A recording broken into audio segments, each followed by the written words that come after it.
This is the Tisas 1911 A1 Tank Commander in 9mm. A little while back I said, hey guys, views are down, I need some ideas for some fresh content, and a great deal of you said let's do some stuff on a budget because ain't nothing getting any cheaper. And that's exactly what this is. This little thing right here is a solid value. You're about to watch the most gushing unpaid review you've ever seen. This thing right here has proven to be a ton of fun. Big Josh from Black Diamond Guns and Gear called me and it would be really good if I had ears on. That's why I'm halfway deaf. it was literally dark 30. He says, hey man, we got a match tomorrow. You want to go? You ready? Yes. Stand by.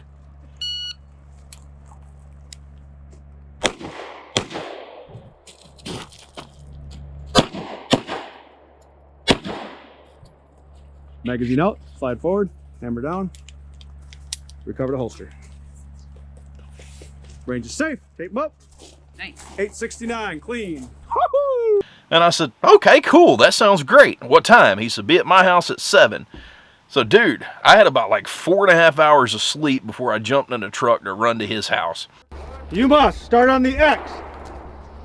Cannot draw until you get behind cover. Run over, pick up the toddler. Toddler must be held in your arms, up against your chest. Behind cover, you must shoot from both sides of cover. You can't go outside of here. 2 get 2, 1 get 1. Now, I'm going to warn you. The toddler is slippery. It is a bag of fescue grass seed. So when you pick it up, it's going to shift and move just like a toddler. Shooter ready? Yes. Stand by.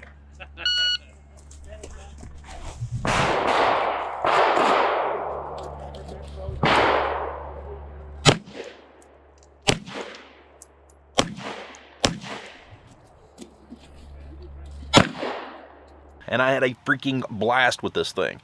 It proved to be 100% reliable. Accuracy was not a problem. Basically, with this thing being 9mm with this big heavy frame, I didn't choke down on it like I normally would a striker fired gun, you know, one that you're really trying to drive and keep that recoil down. With this one, if you'll notice in the videos, I had my thumbs just a little bit relaxed. I didn't really have to drive it. That 9mm in this big heavy frame, it just soaks it up. Follow-up shots were great. Headshots were not a problem, though we had a couple of hostage targets. If you hit the hostage, of course that would be a penalty, and if you hit the hostage taker, then you would clear the course. So I hadn't been on a shot timer in over a year. I hadn't done any kind of competition. Did I do super duper? No. Did I suck? Absolutely not. And boom. Now, for this thing to be so cheap, it actually comes in a pretty decent box. You could fly with this if need be. It has locking hasps that would fit your TSA requirements. So now you want to see what's inside. Of course, inside here we've got an owner's manual, a brush, and a rod for a patch. But we want to see what is going on in the actual meat and potatoes here. Now, I love the look of this thing. Basically, with this, you get the look of an old school 1911 without the bill. You don't have to drop all of that coin on it, and you don't have to worry about breaking it. Also included are 2 9-round Metgar mags. These are actually stamped Metgar. They are 100% Metgar. Very nice little mags. I had no problems out of the mags. So now let's go ahead and take this safety flag out and give this thing a look. And get her to lock back here. Take that safety flag out, and boom. You can see right here we're marked 1911 A1 Tank Commander.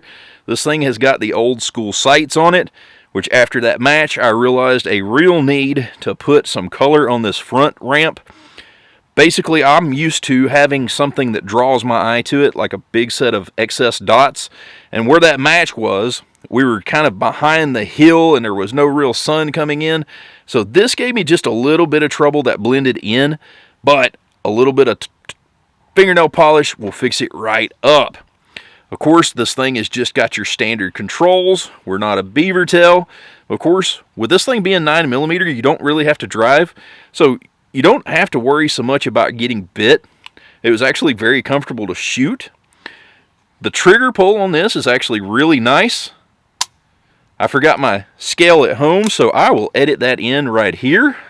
Thank you, Mr. Editor, sir. Just a nice short trigger pull with a decent reset.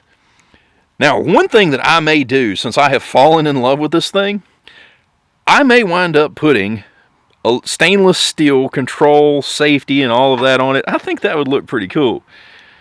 But now our safety,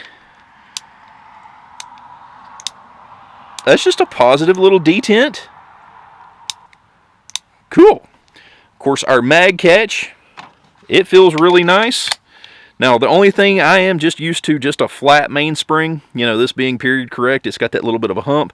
So as I would come around to hit my mag catch, it just took me just a little bit to get used to that. But it's just going to be one of those deals where I will get used to it. We've got nice wooden grips on this. Those wooden grips, the checkering is just right. Like, they're not too aggressive, but they're not too slick. I'm liking that. We got serrations right here. They're real fine serrations. No serrations on the front just because, you know, period correct things. Dude, I'm just liking it. Absolutely digging it. So we're around 400 rounds through this. I carried this thing to a range with my younger son, and I wanted to get a lot more content out of it. And I left him with 2 of the Winchester White Box 100 packs. So he had 200 rounds. I left him unattended for just a minute, and I'll be daggum if he didn't shoot every freaking bit of it. I dragged the camera out of the truck, and I said, all right, boy, let's go ahead and shoot this thing a little bit. And he says, well, Dad, I already have. He shot every daggum bit of that, 200 rounds in no time. So I know he's freaking loving this thing. Now, inserting the mag is very nice. They've actually cut a couple of little bevels right here on the bottom. So you don't have a big flared mag well as you would for, you know, like a competition gun, but getting them to go in is no problem. I may try to source some base plates just so that I'd have a little extra oomph on the bottom of that, because that's one thing I do like about my other 1911 mags. But yeah, this thing is an absolute value, absolute bargain, and I am thankful that I have found it. It's not too often that a gun like this makes me that daggum happy. So I hope you've enjoyed this look at the Tisas 1911 A1 Tank Commander. We'll see you next time. I love you, and I love this little Tisas.